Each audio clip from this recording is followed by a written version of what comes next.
For generations, the Barrowmoor has loomed at the edge of waking thought, an accursed expanse of blackened bog and creeping mist, whispered of in hushed tones by those who dared cross the Duchy of Aerik.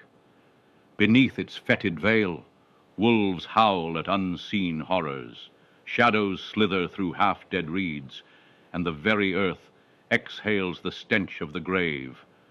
The moor is a place abandoned by time, where ancient barrows rise from the mire like rotted teeth, and the dead, long buried, do not rest.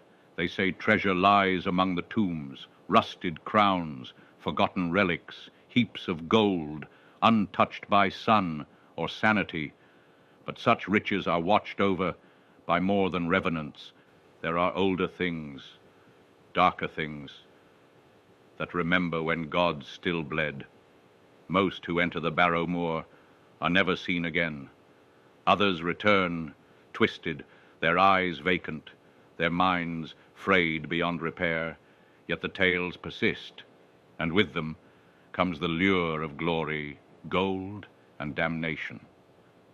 Drawn by these stories, a grim company of adventurers arrives at Ironguard Motte, the last stone stronghold, before the wilds consume all. Where others scoff at the old legends, this group listen with grim resolve.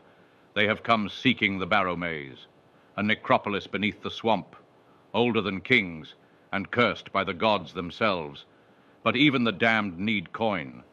So they joined a merchant caravan led by Williu of the Silver Standard Company, a pact born not of trust, but of necessity, their path heading toward the village of Helix, a moldy smear of civilization, clinging to the edge of the moor like lichen on a gravestone.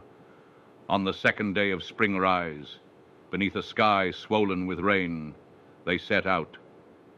There were 6, Radius, a grim cleric of St. Ig, his prayers as sharp as blades, Orpheus, a scarred warrior with the soul of a sentinel, Kilarn, a gaunt mage, silent and always watching, Haktor, a dwarf with laughter like gravel and a heart blackened by war, Calvin, a ranger who trusted the wind and the wild more than the words of men, and Redek, a rogue whose past was carved in prison walls, vengeance his only compass.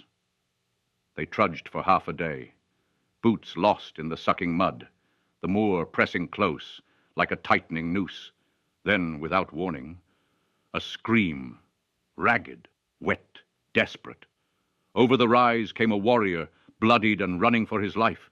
Behind him, figures cloaked in black, their shields marked by a demonic ram's skull, white as bone, cultists, servants of something ancient and vile. The ambush was swift and merciless. Redek fell first, an arrow through the face. Haktor took a shaft to the back, but roared in rage, lassoed a cultist, and cast him from a ledge to a bloody broken end among the rocks.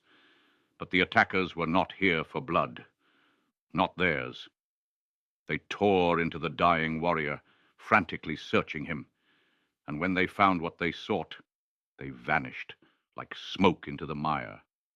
The adventurers rushed to the man's side. His tabard bore the crimson cross of St. Yig. Blood frothed at his lips, and with his final breath he whispered, "We delved too deep. They have it, the key. Beware the pit, they're controlling." And then, silence. Radaeus bowed his head. The light had left him.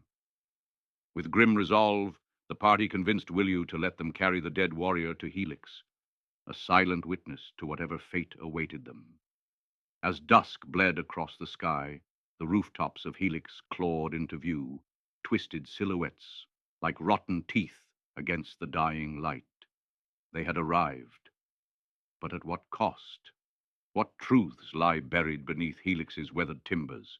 What ancient force stirs in the dark moor of the Barrowmaze?